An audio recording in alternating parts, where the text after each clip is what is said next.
I guess I'll start with just like the moment that you got the call that you were going to this World Cup. Obviously not unexpected, nothing you haven't experienced before, but I imagine it was still somewhat emotional. Like what did you how did you experience that moment when it became official?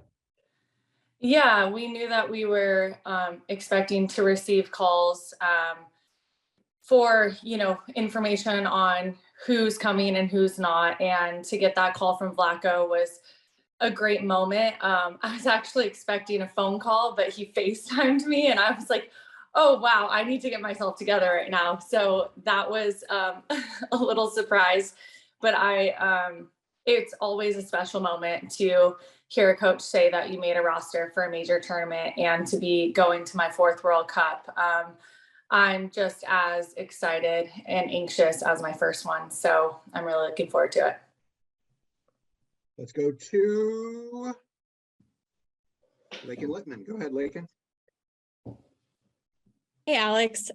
Just curious, your reaction when you heard about Becky's status. Wondering if you've talked to her.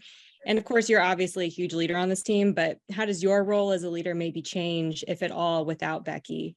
And then just a quick follow-up, curious about your reaction to Taylor Swift announcing your roster spot on the video.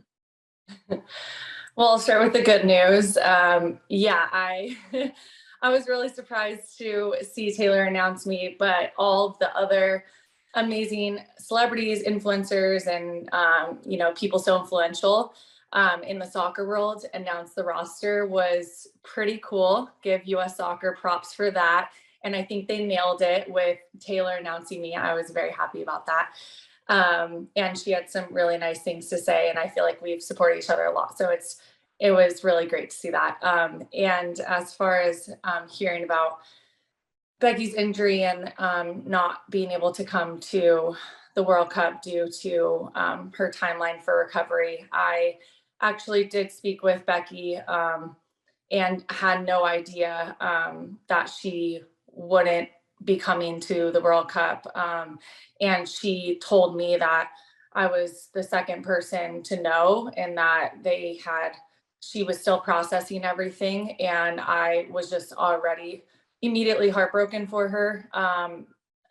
Becky is not only just a huge presence on the field and leader on the field, but she's a person who holds people accountable. She raises the level of standards on every team she's on, and having played with her now for over 12, 13 years, I just have immense respect for her. And so when I got that news, I had to sit down for a little bit because I was shocked and so heartbroken for her, but also for me and for this team, because she's just had a huge impact on me and so many players. And I don't think that there's a bad thing that has come out of a teammate's mouth of Becky ever in her career. And that's a testament to her as a leader,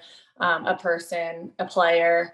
And it's just terrible news to have right before World Cup. I know she's going to be our biggest supporter as we go to the World Cup and try to bring back home the trophy like we did the last few times. But yeah, I'm sure that she's still processing everything as some of us are that have been with her for this many years. Thanks, Al. Well said. Let's go to Steve Goff. Alex, thanks for your time. All things considered, do you consider this team the favorite again in this World Cup? If so, why? If not, why not? I think that's for you guys to decide. I think it's tough for us to put even more target on our backs by saying we're a favorite or not. So, I mean, I think that at the end of the day, we already have a target on our back coming in as reigning World Cup champs. But there's some teams that have done incredibly well over the last 4 years, have made a name for themselves to compete for this trophy. And so I think I'm very optimistic with our chances with this roster. And I think that you guys can probably write a story from there and decide whether or not that you think we're favorites or not. Thanks, Al. Let's go to Carlos Eustace again. Go ahead, Carlos. Thank you, Alex. Congrats again on being called up. How is this World Cup different? Because you've made the transition from wonder kid to starter to main player and now to one of the leaders and veterans of the team. So how is it special coming into this 2023 World Cup?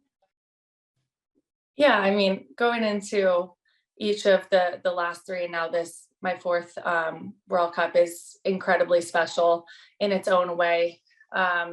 Definitely my leadership on this team is changed based on my experience and my comfortability within the environment and in the big moments like this World Cup coming up. I'm just hoping to make the biggest impact for this team on and off the field.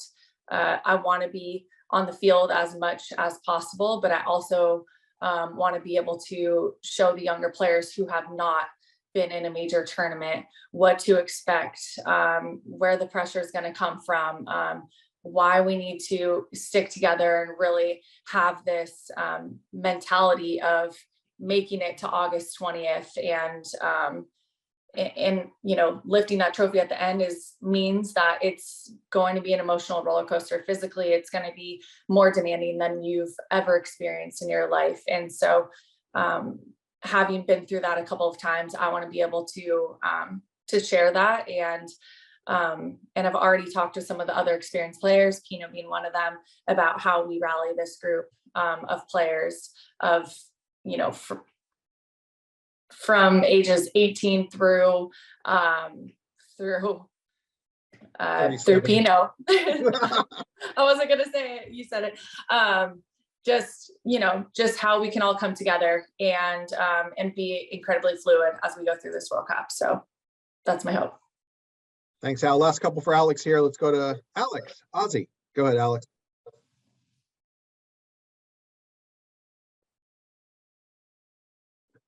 Alex, are you there? Alex. She is. Sorry, I muted myself. Yeah. Thank you for taking the time, Alex. I really appreciate it. Zooming out a little bit, women's soccer has changed a lot since the 2019 World Cup, from your equal pay fight to other teams speaking out about what needs to change. I'm curious what you think this World Cup can do for the continued growth of women's soccer.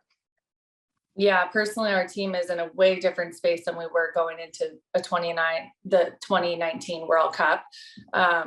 Having achieved equal pay and equal prize money, equal working conditions, but it's not just us that we're fighting it. There's still a lot of teams fighting for it. I mean, you look at Spain and there's some players who should absolutely be in this World Cup that are not going to the World Cup due to the inequalities of their team and standing up for themselves and the future generations of their sport. So I think that this World Cup is going to be the most watched. It's going to be the most attended. It's going to bring in the most revenue that we've ever seen. And I think you're starting to see FIFA respect that and value women's soccer way more than we've seen before. And so I think that puts a lot of pressure on sponsors, on federations, on everybody in the soccer world to recognize and embrace that. And so I think that this World Cup is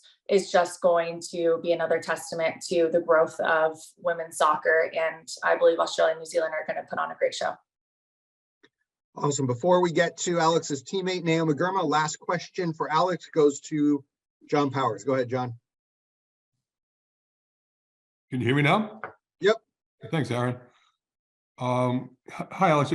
Kind of dealing with what you talked about earlier. You looked over the last several seasons. You know, countries like Australia, Spain, Ireland have narrowed the gap a bit with the US. What do you think may be accounting for them becoming more competitive? What can be what? Accounting what basically may be accounting for them to being more competitive than they have. Yeah, I think the increasing competition of the leagues around the world is creating more parity within the international game. You look at England, France, even Liga in Mexico, the NWSL, Sweden. There's so many leagues around the world that are paying players more, that are playing through like more often throughout the season, and that are treating players in a professional way that we've been fighting for a long time. And so I think that has a lot to do with it. And I think just the growth of the women's game in terms of like, soccer is the most played sport in the world. And for so many decades, women were not allowed to play sport or soccer in so many countries. And so we have a lot of catching up to do. And I think that that's happening at such an accelerated rate. I think the NWSL has really helped with that. And I think the national team and our fight for equal pay has also really brought to attention kind of where the sport is right now and where it needs to be and how we can get there. And so I'm really proud of being on this national team for the last 12, 13 years and fighting for that, not only ourselves, but the future of the sport, both in the US and globally. And as much as we can support other athletes as well in their fight, we will. But I think that all of that combined is going to create just an incredibly special World Cup that people will be talking about for a long time.